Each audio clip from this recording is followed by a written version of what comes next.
Hey, good evening and welcome, everybody. My name is Jonathan Rose. I'll be your Curtis tonight. Curtis, unfortunately, is not feeling very well, so we've stepped in for him for a moment. Hopefully, we'll do all right. And can I invite you right away, good friends, to like and subscribe, because that's part of the machinery of what we do here. That really helps. And if you click the little bell, then you get notifications every time we produce new content, which we do on quite a regular basis these days. And so, the main purpose of this evening is for us to answer your questions, what's on your mind. So enter your questions into the chat, and they will somehow, by some magic I don't understand, find their way to us, and we'll attempt to answer them, or at least obfuscate amusingly. And I'd like to introduce you to our distinguished panel this evening. Right here is Cara Dahm, Latin consultant for the New Century Edition. And this is Chris Dunn, community manager for Off the Left Eye. And online we have Karen, who's a writer for Swedenborg and Life. Hi, Karen. Hello, everybody. It's great to be here with you today.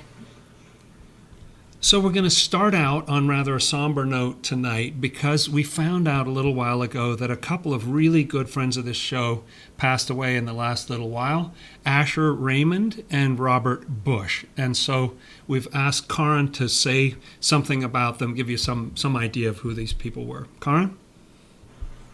Yeah, we're saying farewell to a couple of dear friends who have been in our audience for a long time. First, Asher Raymond. She's been in the audience since the early days when the audience was pretty small. Just remember her there as a presence for so long. She was living in Australia. She had a remarkable caring about the environment, about kindness between people, and about spiritual growth and information. She started the Off the Left Eye Chat Cafe Facebook page just one time when she and a couple of other viewers were wishing to chat a while after the show. So she made that page, and that page still exists today. Asher dealt with a lot of heartbreak in her life and painful cancer for many years. And yet she was always such a sweet presence in our audience, always a deep thinker, a kind person, and just all the way to the end. So we're really gonna miss her. She's a sweetheart. And then the other person is Robert Bush, a longtime Swedenborgian, a veteran who lived in Texas, and a fine artist. And we're going to see a little of his art here as we remember him. Robert Bush had such a strong love of Swedenborg's writings. For a long time, he had been reading them on his own.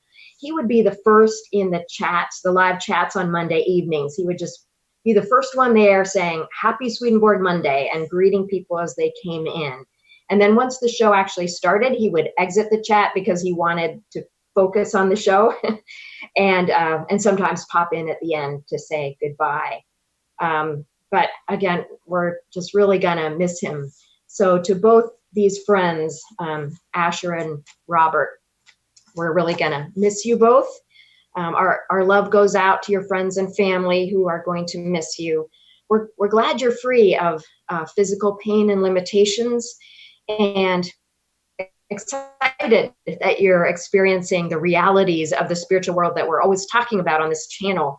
So we look forward to meeting you face to face someday in the afterlife. You've been a blessing on our channel, and wishing you well on your journey. Thanks, Nice. Karen, for those beautiful thoughts. Sweet. That really is something to think about, people making that transition.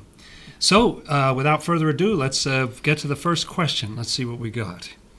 Robert Rode asks, if a single angel can dispel thousands of evil spirits, which we are taught, how did evil once threaten to overcome the natural, spiritual, and heavenly realms? This is a very interesting question, because Swedenborg does say that total damnation stood threatening at the door, and yet how is that possible if angels have so much power? Any thoughts? Yeah, I have one thought, and I might kind of start from a different context. I know some of us have some deeper thoughts on spiritual history and all these things, but the first sentence, a single angel can dispel thousands of evil spirits. There is so much power in love being lived out. And yet, I've noticed that the selfishness that we can sometimes tap into when we can get closer to hell's influence on us, that can kind of suck us in. And so, if anything, to serve as a context for this spiritual history that Robert's talking about, I do notice that when I do kind of delight in being selfish, it does have a way of kind of making me forget how good it feels to be good. And so, for what it's worth, I think that that in the context of humankind can paint a pretty big picture. And I don't know. What do you guys think? Nice.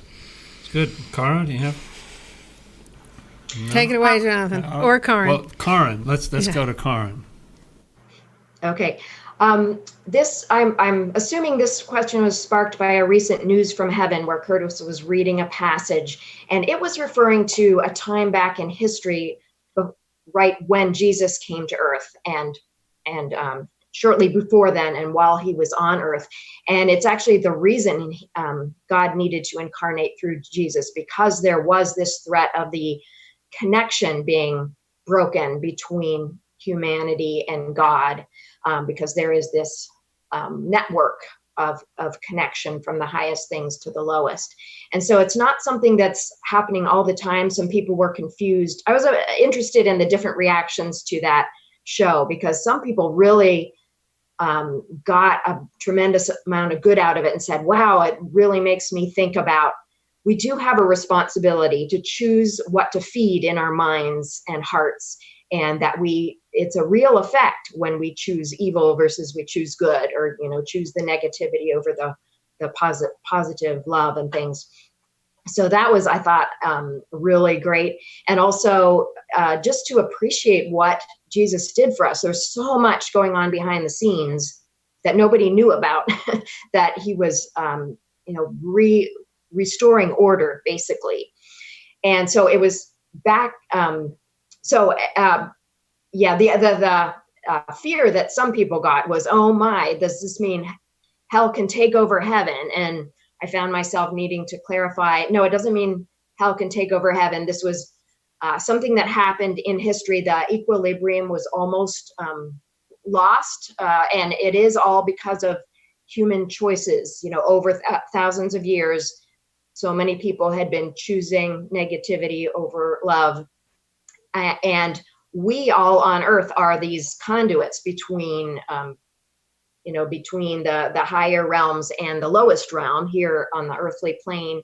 And so when there were just way too many humans choosing evil and creating this blockage, there was a problem, like order was, or equilibrium was being lost. And when that almost happens, God intervenes with a last judgment. And that has happened 3 times, says Swedenborg. And from what I understand his writings to be saying is, that's all that is needed. Like, that's not going to happen again. God has made alterations along the way that will make it so that threat can no longer come back. It doesn't mean we still don't have we still are not needed to choose love over hatred, but there has been amazing things done by God to fix things. And so it has to do with that heaven, all the levels of heaven and us on the earthly plane are so connected, like a full human being.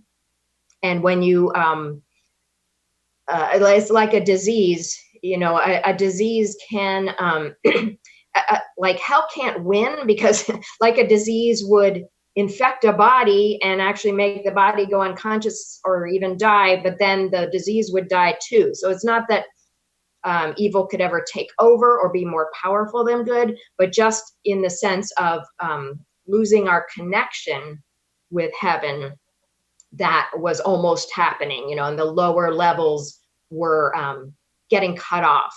So maybe like the lower part of the body starting to get cut off, and then the body is suffering.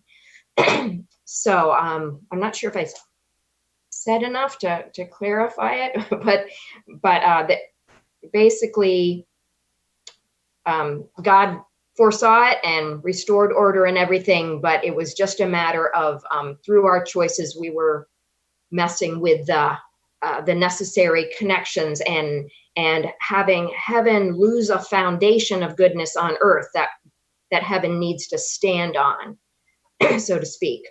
And so there are some thoughts. I don't know if I've made them clear enough, but ask more questions afterwards in the comments if you want to just continue the discussion. Thanks, Karen. And the only thing I have to add to that, I really like your point about equilibrium in there, because I think that is key to it. And one element of that is that the nature of the side of good is that it's non-invasive, it's non-hostile. So it wants to have its space, but it says you can have your space over here, evil. Hell, you can be here. Just don't cross into our territory. But hell is always aggressive and wants to encroach and attack. And so even though heaven is more powerful, it refuses to use its power to just like crush hell. It actually loves the hells, wants people, not the evil, but loves the people there and wishes them well and so on. And so they're non-aggressive. And this is how things can get almost to the point that they're out of balance. I don't know if that makes any sense, but let's make no sense about another question, shall we? Let's see what we've got next. All right, Pamela Collins asks, if we end up making the Earth uninhabitable by humans, either through climate change or nuclear catastrophe, how will that affect heaven? Ooh, interesting question.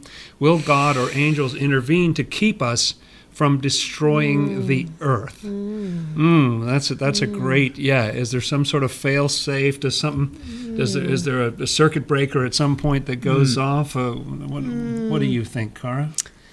Well, the first thoughts that come to mind are what Swedenborg says about, like Karin referred to in the last question, about heaven needing some kind of basis in the physical world. But Swedenborg also talks about, in his controversial book, other planets, about other planets and some human beings of some kind or another on other planets. And so the first thought that came to me was, even if Earth does get destroyed in one way or another, be it by pollution or a comet or climate change or whatever, perhaps there would be another planet that would take over being this outermost foundation for the heavens. I don't know. Yeah, good point. We're not going to run out of planets. Chris? Yeah. I think Swedenborg's so clear that there's such a dependence between heaven and the natural world, and not the natural world and the heavens, between spirits and angels and humans and even evil spirits. So there needs to continue to be that dynamic. And so whether or not this earth continues or not, I can imagine that the Lord would foresee that connection never being severed, that there would always be providence leading us to have that model into eternity. Nice. Karin, any thoughts? Yeah, I agree. I think Swedenborg straight up says that if life were to cease on this planet, that our heaven can have another planet's physical inhabitants to be its basis. So there's no worry about heaven, being in trouble there. I feel very hopeful, even though the thing is, will God allow it? Will God not allow it? It's amazing how I understand it is God is unceasingly working to inspire the best actions. So unceasingly working to influence people's hearts towards good and awakening to finding ways to not be destructive and to be in harmony with creation and each other and everything. And also, we are in the position that we need to become the channels of that influence, meaning we are created here in the order of things to carry that out. So God and the angels are going to be unceasingly working to influence our hearts and minds to take action. But from what I understand, we need to take the action. Like, we have to care and make changes. But I do see that happening. I mean, we can get very hopeless feeling, but I think if you step back and look at history and how much, I think things have gotten a lot better as far as awareness. Yeah, we're in a lot of trouble in a lot of ways, but think of the awareness about the environment compared to 100 years ago. Think about concerning animals and the treatment of them, or concerning children, or concerning enslaving people. We've come so far in awareness. And yes, we have a ways to go, but I think it's important to stay hopeful and not to give up because this awareness, and there's so many people out there taking action in one way or another to try to make changes and to try to do things in a better way. I'd be hard pressed to find someone around me nowadays who isn't thinking in terms somehow about environmentalism or helping people. I don't know. I just see it all over the place. So I think it's important to stay hopeful on the one hand, but also realize that we are the hands and feet of God on this plane, and God is working constantly, but we have to finish the chain of action and stop making both the physical and the spiritual pollution. Because if we stop putting out the pollution, both physical and spiritual, there's this healing mechanism in there that can flow through and really bring things back into order. And I feel hopeful. We have to keep at it, but I feel hopeful. That's great. And what I would add to that is that in Swedenborg's work, Last Judgment, he talks a little bit, there's sort of a cryptic statement that he makes to the effect that the Lord does try not to have this outcome where the human race is extinguished on a planet. So that does sort of hint at some kind of intervention. You know, he tries. And actually, interestingly, if I remember correctly what is said there, it's not a comet or pollution or so on that endangers things. I mean, obviously those are dangers, but what Swedenborg talks about is the really sort of worst case scenario is when there's an absolute lack of love on the planet, when everybody turns away, everybody becomes cold-hearted, because basically what they do is we all kill each other at that point, and that's how at least the human race gets wiped out. The planet may still be there and nature may keep going, but that's when so the Lord strives for that not to occur. And I love Karin's list of examples there, of positive things that you can see. But the real doomsday scenario is that the love gets extinguished. You know, that's what the Lord doesn't want to see. But if it does, as you guys said, you know, it transfers to another basis with another planet, and the show keeps going. And I want to say, these are really good questions. Like you guys are bringing it tonight. Let's have another one. Thanks, Pamela. Jan asks, does Swedenborg believe we each have a specific purpose here on earth which must be fulfilled before we can enter heaven or hell? Very interesting question. A specific purpose. You know, were you put on the planet to do a particular thing or to be a particular thing? And that's sort of your gateway to the other world. You know, like when you get that task completed, or and if it isn't that, what is it? What?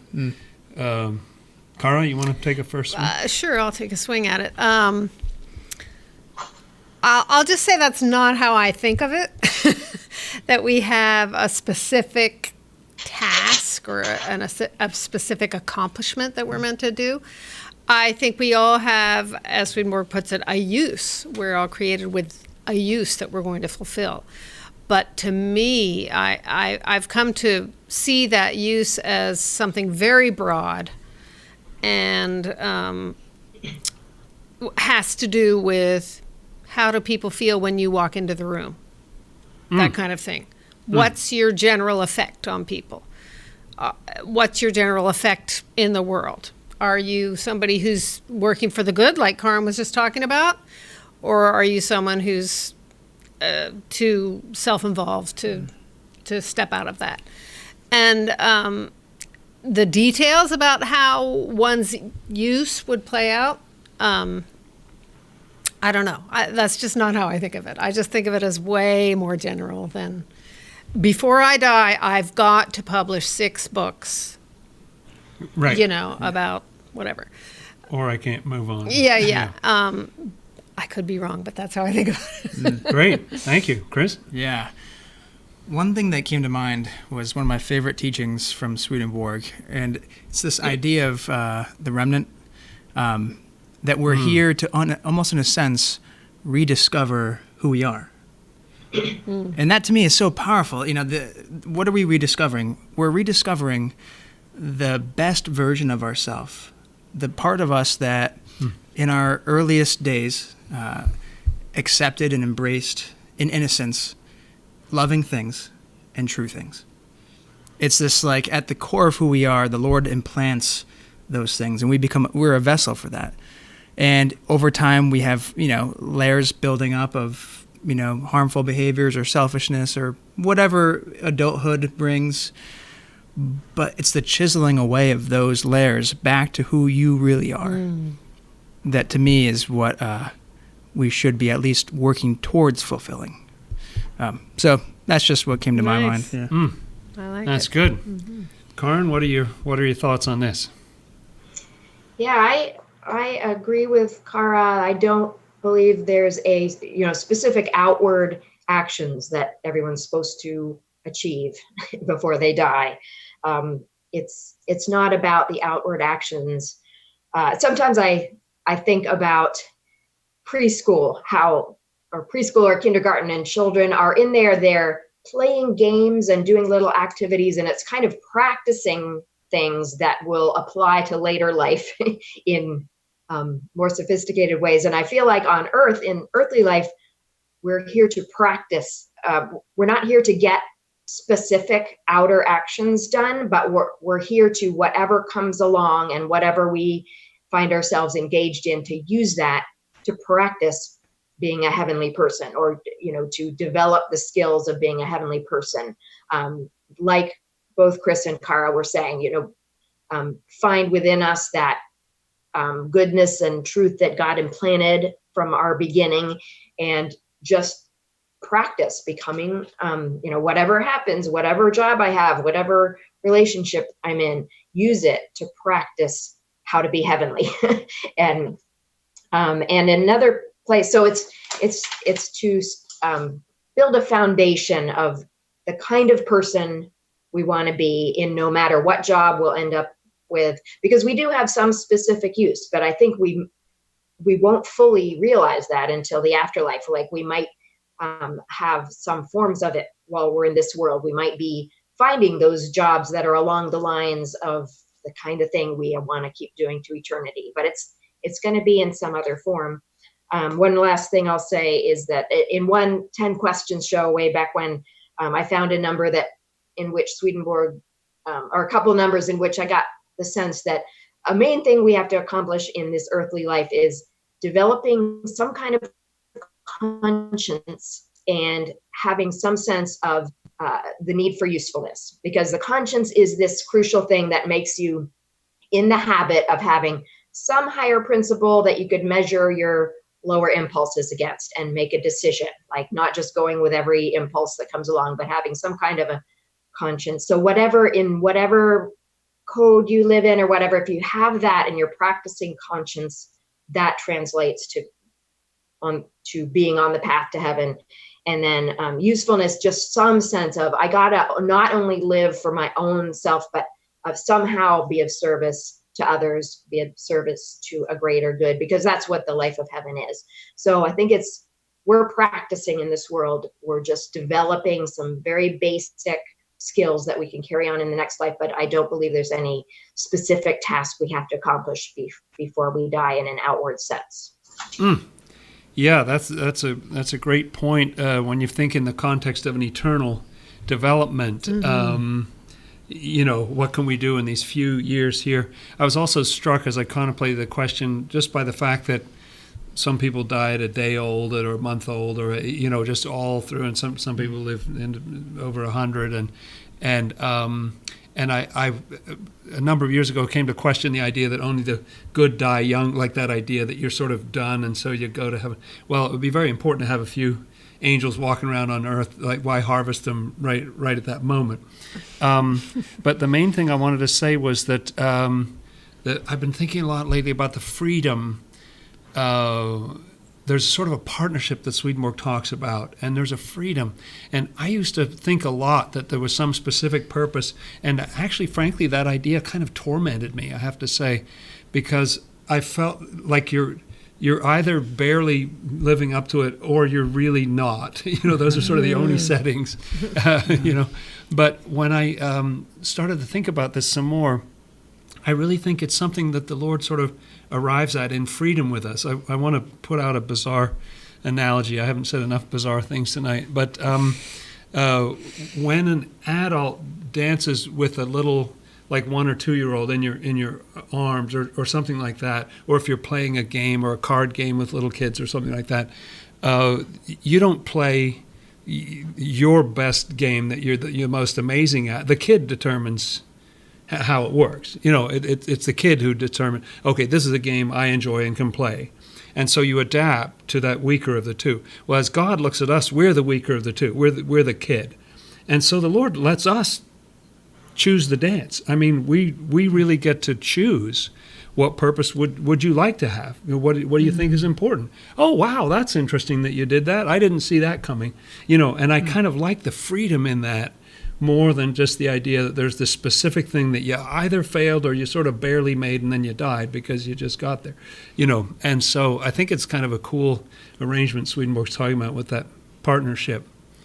Wow. Another awesome question. Thank you, Jan. Hope I'm pronouncing your name right and you're not Dutch and you're Jan or something. But I think we got time for one more before we have a little break in the middle here. Bonnie Bowers asks, when women die and when men die, is it different for each? Are they treated differently? Do they go through different processes? Swedenborg has a habit of kind of emphasizing, particularly in his book on marriage, the difference between the genders and so on. Does that play out when we die? Like, is there a different process? Is there anything you can remember about that one way or the other? I've never thought about that in all my years of Swedenborg. It's never occurred to me to think that there would be a different thing. Yeah. But I'm sure that it's very individualized in one way or another. Customized For the individual, no matter what gender or whatever they are. Absolutely. Yeah, I think about Swedenborg's descriptions of what it's like to wake up in the afterlife, and it's oftentimes, I try to think about it, like, what would it be like to be the angel? He reports that oftentimes you're surrounded by, like, 2 celestial angels, the Lord's most powerful angels, and they sit by your head and just share thoughts with you, keeping your mind centered on eternal life and what it means to be loved and what it means to be just a vessel of love. And I can't imagine that discriminates on gender. I can imagine it's equitable amongst all, and it doesn't matter, this might be a little bit, this might raise some hairs, but like, it doesn't matter if you're the worst person in the world or Mother Teresa. That love is extending out to all. And it's whether or not the person at the end of the day is going to spend time with them for a long period of time or not. Be receptive. Exactly. But regardless of gender, regardless of anything, you are you're gonna be in that company. Mm-hmm. Yeah, I like that. Karen, what's going through your mind? I agree. I've never read anything that indicates specific ways of crossing over that are gender specific. I think it's, that crossing over journey is unique for every individual, and it's dependent on deeper things, just the state of your mind and heart, basically, and what you need, what you've been through. So the angels are so loving about, this love they have from God for each person customizing just whatever that person needs to be brought over in the most comfortable, sweet, loving way. So I'd say just, think in terms of just each individual person just gets a very special treatment from the angels.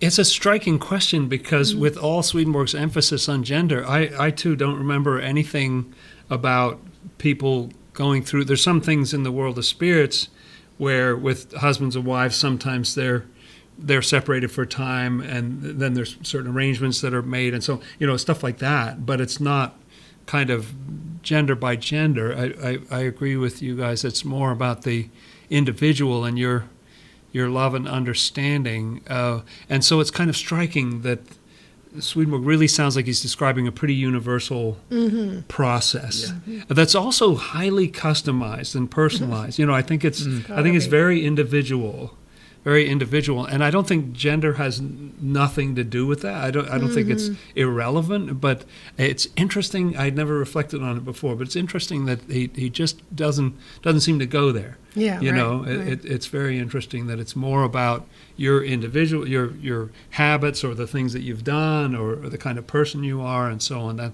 That's more of what it's about. Well, another great question. Thank you so much, Brian. everybody. We're going to take a little tiny 30-second break here to tell you something about CauseVox, which is part of how we're supported to be able to bring this content without any kind of paywall or ads around it. And so here's this message. Please consider joining our community of sustaining supporters by going to otle.causevox.com and setting up a recurring monthly donation at a value of your choice. Any amount helps.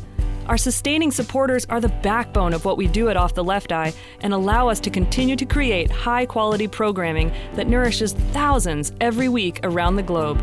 Your help makes a difference. Okay, that was refreshing, wasn't it? And now let's dive right back into your questions. Now we're all renewed. Answers questioned. Interesting. Nice. I like it. I like it already. Ask, depending on context and who you ask, the word faith can mean belief, trust, abidance, etc. How did Swedenborg view faith? How come we're getting such good questions tonight? I don't know what Smart happened. peeps An awesome out there. community. Yeah. Good, yeah, man. People have been thinking, reading. Cara, do you have anything on Well, that? the first thing that comes to mind is the duality that Swedenborg lines up everything in dualities. Yes. Love and wisdom, good and truth, faith and charity, or caring, or goodwill. Or so to me, I think he's talking about the things that we believe about God and religion. That's how I would define Swedenborg's use of the word faith. Maybe. That's my short answer. Yeah. Yeah. Chris? Good.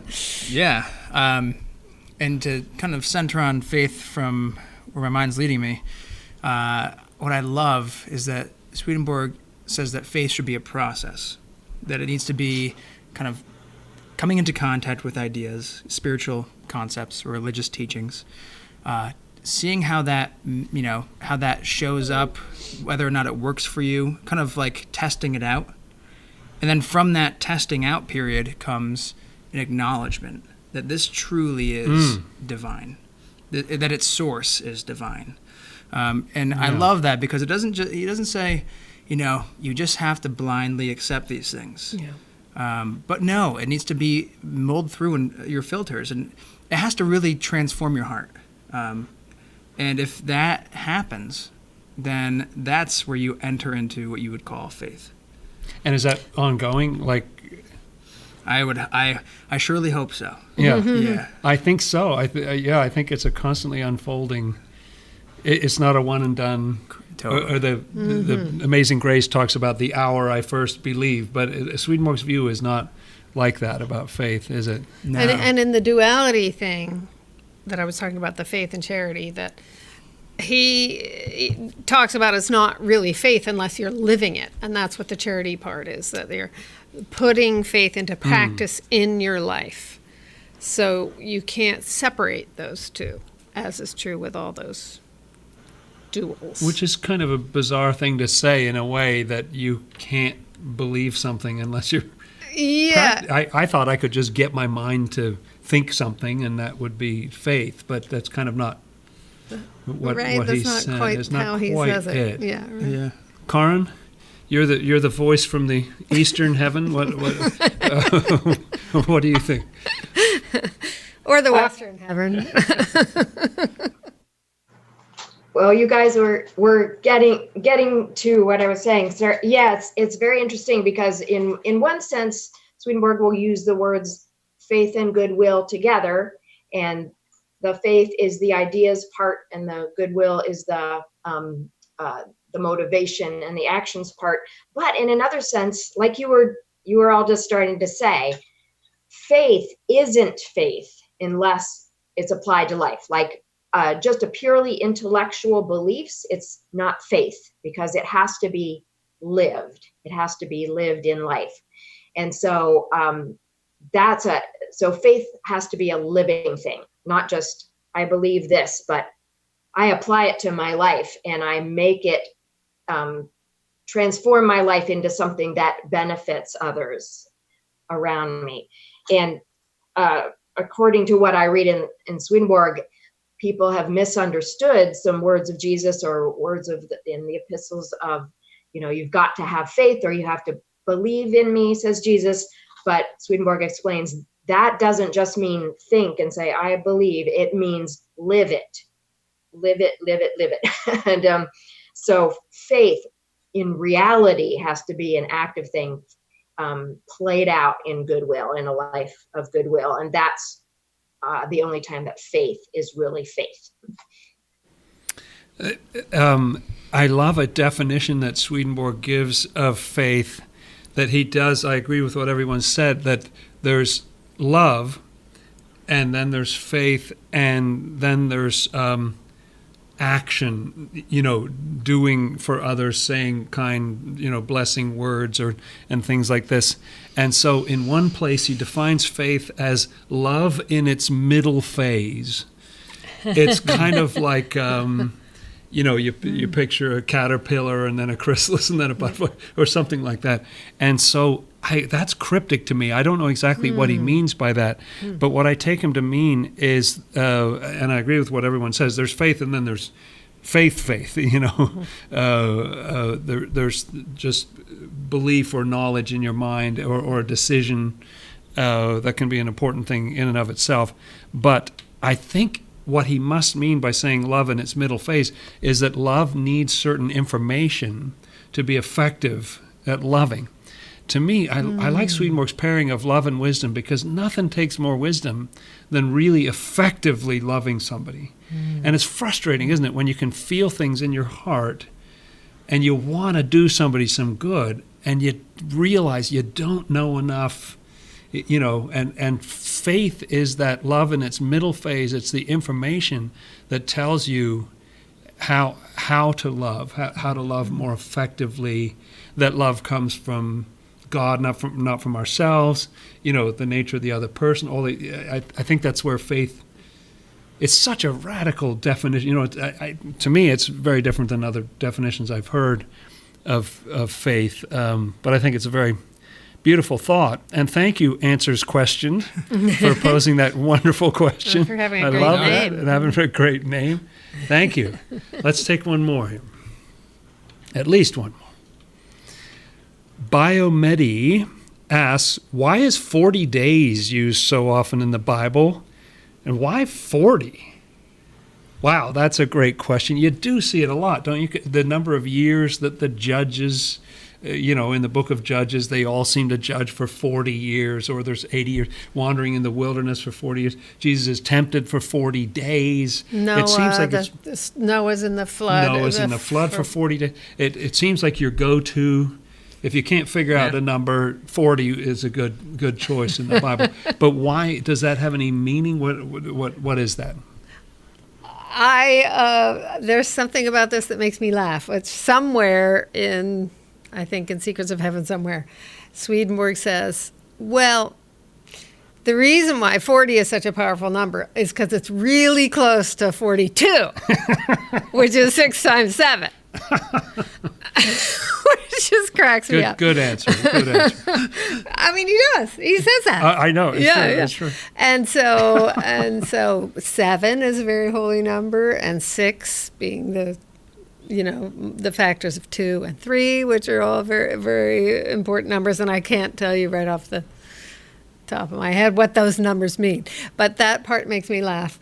And in general, though, he says 40 means temptation, which is also temptation or trial, or what are the words we're using these days? Spiritual crisis, spiritual struggles and crisis of the spirit, which is interesting to me too when you start talking about midlife crisis, which happens in your 40s often, which corresponds to trials and struggles and temptations. So those are just a few off the top of my head thoughts without really good. Yeah. They're brilliant. Brilliant poems. Yeah. Thank you. That. And then, the Chris? 40 days in the wilderness would also. Oh, Jesus' temptations. 40 days in the wilderness. Yeah. And doesn't Moses go up on the mountain for 40 days or something, when he's getting the 10 Commandments? Yeah. Now, am I correct in thinking that 40 also represents coming to a full cycle of something? Did I read that wrong? Or like a full period of time measured through 40. Possibly. I could have read that wrong, but I remember reading that it represented. Maybe Karin or Jonathan can correct me if I'm wrong, but throwing it out there as something that strikes me in my mind right now. Definitely as a factor of 7. I mean, 7 would be that for sure. Right, and there's so often a time of renewal afterwards, so it's like this difficult period, and then there's a time of renewal. Yeah. But Karin, I have a feeling, is going to hit Set this one us out straight. of the park. Yeah, let's see. Karin? No pressure, eh? Yeah, I mean, I just think of it as temptation, and it so fits in that story. The trials and struggles and journey you need to take to get from one state of mind to another, and it's I understand it to mean mainly a time of struggle, but that's leading somewhere. So the 40 days wandering in the wilderness, there's an end to that journey. That struggle led somewhere. So just like we go through temptations, spiritual trials, and we struggle, but the struggle is never in vain. It is always leading us somewhere. We're always a different person after the struggle than we were before. So my simple recollection is temptation that is leading you somewhere on your journey. Yes, it does seem meaningful, doesn't it? The idea of, it's a long time to fast. It's a long time to suffer, to be wandering in the wilderness for such a long time, which is such an obvious kind of metaphor. The idea of wandering in the wilderness, you couldn't get kind of clearer than that. And I've even read in commentaries that, as far as I know, had nothing to do with Swedenborg, that they see that pattern in Scripture, that 40 is a time of crisis or trial that's followed by a renewal and a new beginning. And so I think that's why it would come up. Like Kara, I'm a little unclear on exactly why 40 has that meaning. I can't remember if Swedenborg explains it, except your brilliant thing about 6 times 7 minus 2. But and 7 would be complete, and 6 is almost complete. It's like those 6 days of creation, and then the 7th there's that rest. So you're not quite to the rest part yet. And 7 times 7 was the Jubilee, wasn't it? The year of the Jubilee, where all the property would return to its original owner, and slaves would be set free, and so on. So there's something about being almost there, I think, that 40 has to do with. That's a great question. Even a good question. Thank you, Biomedi. Let's have a look at the next one, shall we? Kendall M. asks, are people in hell incapable of gaining wisdom / truths, like those in heaven who eternally gain those things. Is hell, $64,000 question, eternal? Okay, are people in hell incapable like those in heaven who eternally gain those things? Yeah, are they just like constitutionally incapable of taking in the truth, or can their minds be lifted up? What does Swedenborg say, Chris? Ooh. Chris is chomping at the bit. Yeah. Well, I was quite literally just reading a passage in Swedenborg's spiritual diary, and I was discussing with Jonathan Rose right before the show started, in which Swedenborg reports that there were members of the devil's crew, as he calls it, or those inhabitants of hell, a few of them that were able to experience heaven. And at first they thought, okay, let's be crafty and try to deceive the angels into thinking that, we belong with everyone up in heaven. But in reality, the Lord granted these inhabitants of hell permission to experience a heavenly aura, and to then experience what it felt like to be in heaven, to feel joy, to live like an angel. So much so that the angels didn't even recognize that these other people weren't angels themselves. And that was just for a time, to give these devils a sense of, or a taste of, what heaven was like. He doesn't go on to say in that passage about a timeline or whether or not that can be a full transition, but he does indicate in that passage, at least, that they do, if evil spirits want to experience that, permissions are granted by the Lord for that to happen.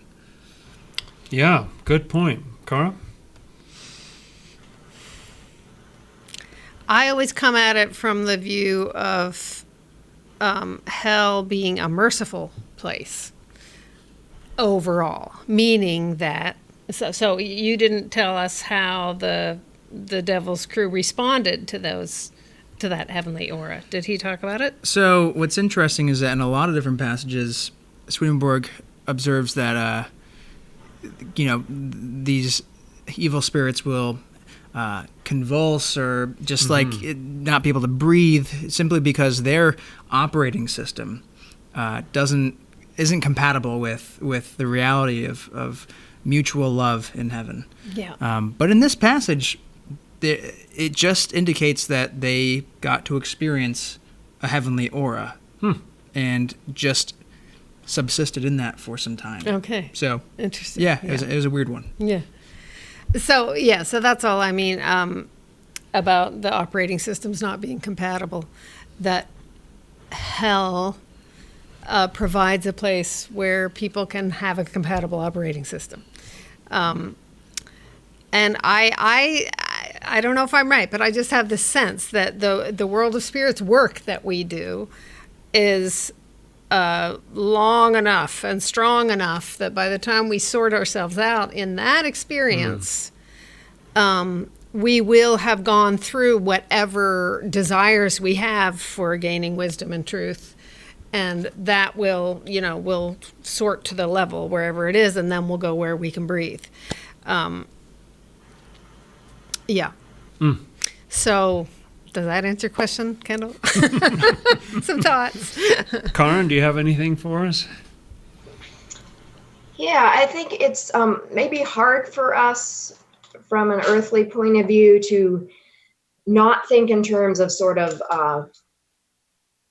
people like being kept out of heaven, like not allowed, that they might want to go into heaven, but they're not allowed, because Swedenborg really emphasizes that that's not the way it is. Like everyone is invited into heaven. And actually everybody, when they first cross over, is like their lower ego is kept asleep so that they can experience what heaven is like. So there's absolutely every opportunity given to experience what could be had. So it's all about, are you willing to give up the lower ego pleasures for that? And if you think of someone you could think on earth that does not want to forgive somebody, like people can tell them, you'll feel so much better, you'll get more peace and everything, but someone can say, no, I do not want to forgive them, I am so angry. Or if you or if you ever know of somebody who gets angry when something good is said, or just irritated, that there are these things in the lower ego that hate goodness, that don't want to forgive, that don't want to let go of vengeance and anger and things. And so it's never about, it's always about want, like where someone wants to be. And Kara mentioned the merciful thing. I once said this to somebody, that hell is a mercy, because it can be so torturous, like somebody being dragged into, you have to forgive this person, you you hate them, you don't want to let go of your hatred, but you have, like, that is torturous to somebody who does not want to let go of that, of just stewing in that vengeance and that anger. So it's never about anybody wanting to go into heaven and not being allowed to. It's never that. It's all about what do you want and what are you willing to let go of. You can sort of have maybe an intellectual idea, like, I want to be in heaven, but man, you tell me to be tolerant of that person? No, I'm not willing to let that, I'm not willing to let go of my irritation or anger at that person. So I will say about that. But on top of that, that does not make me rule out that someday I want to just do a more organized study of this, but I think there may be a way that everyone eventually gets out of hell. And I'll just, because it has to do with, like, in hell, everybody is, nobody is stagnant there. Everybody is continuing to be pushed along, to have to deal with their evils, have them come out, deal with the consequences, and in that way let their passions for destructiveness gradually get weakened, like kind of start to burn out, and they can be, there's some places where Swedenborg says then they can be moved from a really evil part of hell to a little bit less terrible part of hell.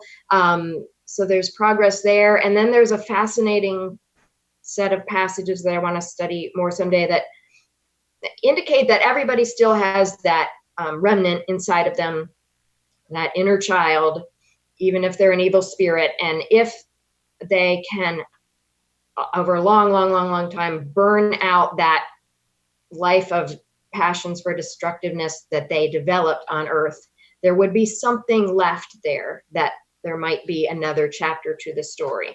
But I don't want to say more about that one. I haven't studied it, but it's very intriguing. But I think it could be, if that is the case, I would say the reason probably that Swedenborg seems many times to be just saying hell is eternal, it might be the same way that if somebody was contemplating using really hard drugs or destructive drugs, you say don't do it, don't go that route, because it maybe eventually you could get rehab and get out of it, but it will be a very unpleasant journey, and don't do it. So sometimes I wonder if Swedenborg is just saying, just don't do that route of hell, like don't do it. I don't know. I'll stop there before I get myself into trouble, but it's an intriguing question, and God never stops wanting to bring everyone into heaven. Yeah, there's Nice. a couple of interesting different passages that are occurring to me on either side of these questions. On the one hand, with the question of incapable, Swedenborg reports a number of times, for some reason, very important, that he was shown that evil spirits are still absolutely capable of understanding truth. They can totally have their minds lifted up. And he sees this in experiments again and again and again. They can totally understand. They get the whole thing. It's only when they slide back down into their own love that they think it's nonsense, And so for some reason, it's very important to him that you don't lose that capability. Everybody to eternity has the capacity to understand truth. Everybody has freedom. Everybody has rationality. And that's never taken away. It's a gift from the Lord to us all permanently. However, he does also talk about the fact that when in the Bible, even the person who had a coin, even what they had was taken away, kind of thing. It's a weird thing to say, but why stop now after we've said other weird things tonight? But that actually, if truth makes you smell bad in hell. Like they can smell it on you, when you've been around angels and stuff like that. They don't like that. Doesn't endear you to your comrades. So people have their good things are taken away from the evil. Evil things are taken away from the good. But I'm not understanding fully how that whole thing works, the way that Swedenborg describes it. And in terms of hell being eternal, I just have two thoughts. It's a very deep topic that we could do a whole show on sometime. But one point is that eternity is not just an endlessness of time to Swedenborg. It has to do with state. And I think we've all had that experience where, you say, I spent a week in Paris one night, that kind of idea. You can spend an eternity in hell over the course of a day and a half or something, and it's got an eternity in there, even though you get out of it at some point. And my final thought on this is something that George Dole, translator for the New Century Edition, said, that no one's been in hell to eternity yet.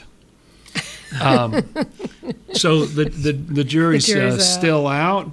I think we've got time for one more. Shall we try one more? Thanks, Kendall. Let's try one more. Thanks, Kendall. Good question.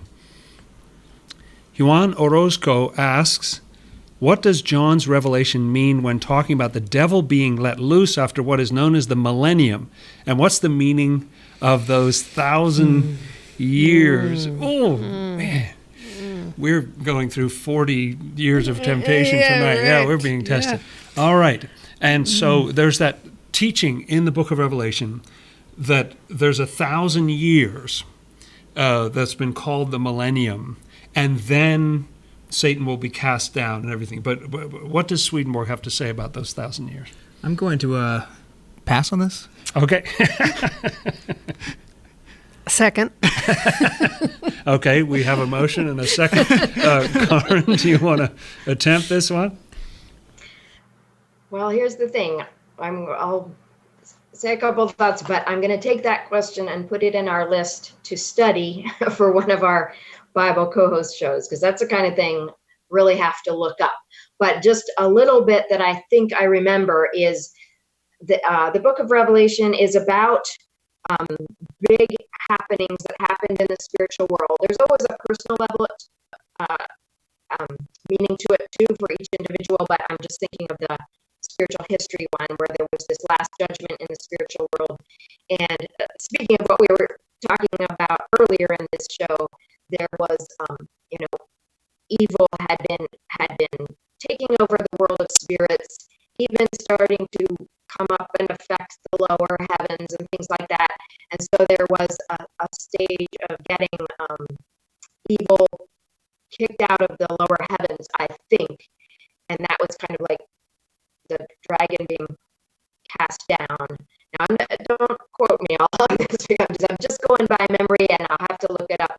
But then there was going to be trouble in the, on the earthly world of spirits level. Like it wasn't over yet for the lower level.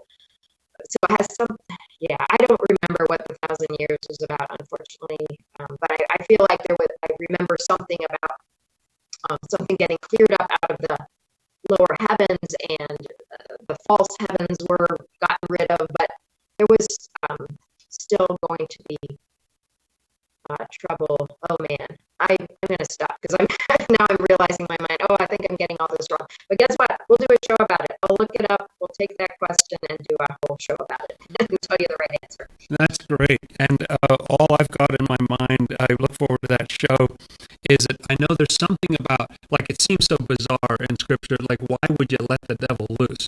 What would the point of that possibly be? For 1,000, you just let the devil go for 1,000? It seems crazy. Why would God do that? And Swedenborg's, if I remember his answers, really intriguing thought that actually for the processing of the evil, they have to be allowed to get to the point of being clear that they're 100% against good and attack it. And 1,000 years is part of their process to get to that point. It's not about an individual devil, and it actually isn't in this earth. It's in the world of spirits that Swedenborg describes between heaven and hell.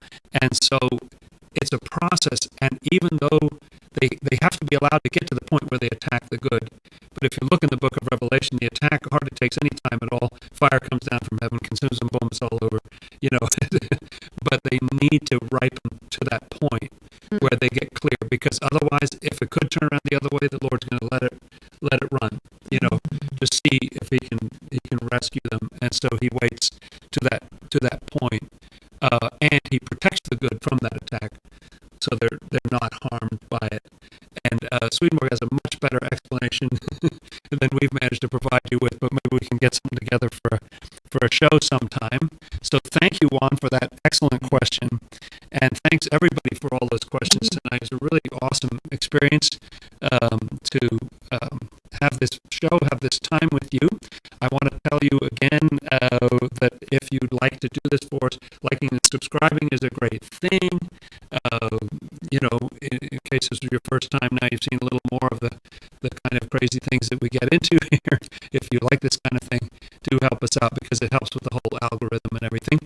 And we've got some more shows coming up for you. We've got an episode of News from Heaven on Thursday titled How Heaven Connects to Your Body.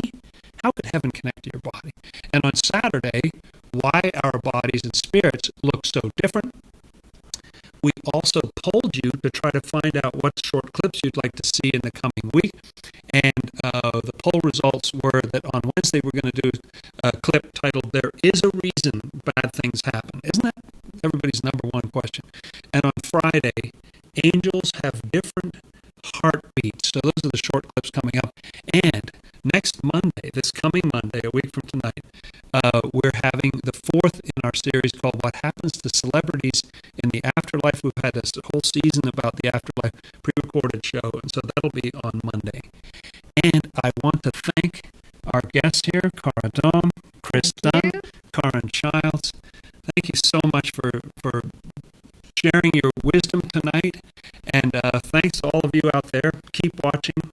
And we're sending you love, and hoping Curtis feels better too. Amen.